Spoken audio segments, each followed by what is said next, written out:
నిజామాబాద్ జిల్లా కోటగిరి మండలంలో SC వర్గీకరణపై supreme court ఇచ్చిన తీర్పును ఎంఆర్పీఎస్ నాయకులు హర్షం వ్యక్తం చేశారు. 30 ఏళ్ల మందకృష్ణ మాదిగ పోరాటం సుప్రీంకోర్టు తీర్పుతో ఫలితం దక్కిందన్నారు. ప్రధాని నరేంద్ర మోదీ మందకృష్ణ మాదిగ చిత్రపటాలకు ఎంఆర్పీఎస్ బీజేపీ నాయకులు పాలాభిషేకం చేశారు.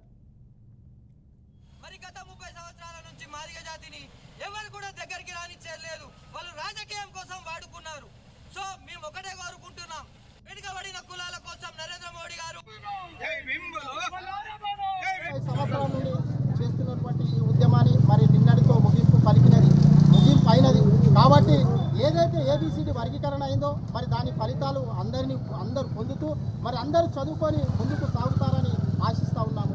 అలాగే మా మాల సోదరులకు తెలియజేస్తూ ఉన్నాము ఏంటంటే అందరము కలిసి ఏ రోజైతే ఇప్పుడైతే ఏబిసిడి వర్గీకరణ జరిగింది అది అయిపోయింది. మరి రేపటి నుండి మనం ఏదైతే ఇప్పుడు ఏబిసిడి వర్గీకరణ అనేది ఒక ప్రభుత్వ రంగ సంస్థలో మాత్రమే ఉద్యోగాల కోసం ఏబిసిడి వర్గీకరణ పనికొస్తుంది. కానీ రేపు ప్రైవేటు సంస్థలలో మనకు ఉద్యోగాలు రావాలంటే మరి మాల సోదరులు మన మాదిగ సోదరులు అందరూ కలిసి ఈ యొక్క పోరాటాన్ని నేటి నుంచో రేపటి నుంచో ప్రారంభించవలసిందిగా మేము ఈ యొక్క ఉద్దేశాన్ని తెలియజేస్తా ఉన్నాము. ఎందుకంటే ప్రభుత్వ రంగ సంస్థల్లో రాను రాను యొక్క ఉద్యోగాల అవకాశాలు తగ్గిపోతూ ఉంటాయి. ప్రైవేట్ రంగాలలోనే ఒక ఉద్యోగ అవకాశాలు ఎక్కువ ఉంటుంది. కాబట్టి ఈ యొక్క ప్రైవేట్ రంగ సంస్థలలో మన ఎస్సీలకు మన మాదిగ సోదరులకు ఇక్కడ ఉపకులాలకు ఎవరు కూడా నియమించుకోవడానికి ఇష్టపడరు.